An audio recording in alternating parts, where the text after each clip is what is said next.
Vous pensez que Geena Davis est un championnat de tennis. Comme beaucoup, vous passez pour un blaireau dès que les gens se mettent à parler cinéma. Vous voulez briller en société? Alors cette émission est faite pour vous. En effet, il y a quelques jours, nous lancions un grand concours Fight Club. Vous avez été nombreux à y répondre. Merci. Nous allons prochainement prendre contact avec les deux gagnants.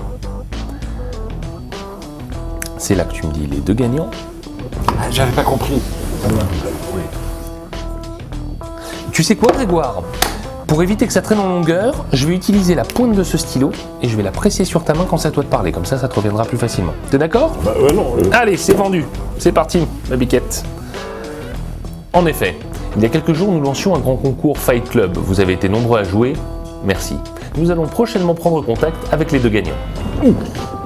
Pas les deux gagnants, je croyais qu'il n'y en avait qu'un seul. Et non, Grégoire, surprise, il y en a deux. Le premier a donné les 8 règles du Fight Club. Le second n'en a donné que 2. Les 2 premières. On ne parle pas du Fight Club, donc on ne peut pas parler des 8 règles du Fight Club. Intelligent, non? Aujourd'hui, Sin City. C'est à toi, mon Grégo. Oui, et ce qui arrive est fait pour vous. Tourné en grande partie sur fond vert, Sin City, film à la distribution de légende, est présenté au Festival de Cannes en 2005 en compétition officielle. Saviez-vous que Sin City est l'adaptation sur grand écran de la série de comic books The Hard Goodbye, dessinée et écrite en 2001 par Frank Miller? Que Frank Miller est le co-scénariste de Robocop 2 et 3, mais également l'auteur de plusieurs volets de Daredevil. Saviez-vous également que Robert Rodriguez occupe 6 postes sur Sin City? Réalisateur, scénariste, producteur, directeur de la photographie, chef monteur, et qu'il est même l'un des compositeurs de la bande originale. Que Leonardo DiCaprio, Michael Douglas et Kate Bosworth furent un temps annoncés au casting du film. Que Frank Miller fait une petite apparition dans le rôle d'un prêtre, ou encore que les sabres utilisés par la jolie Devon Aoki dans le film sont ceux des Crazy 88 dans Kill Bill Volume 1, un film signé Tarantino. Ça vous la coupe, hein? Sabre, coupe. Si vous n'aimez pas les boutades, regardez donc une autre émission. Et maintenant, Grégoire? L'anecdote. L'anecdote. Je vais chercher un autre stylo, mon bonhomme.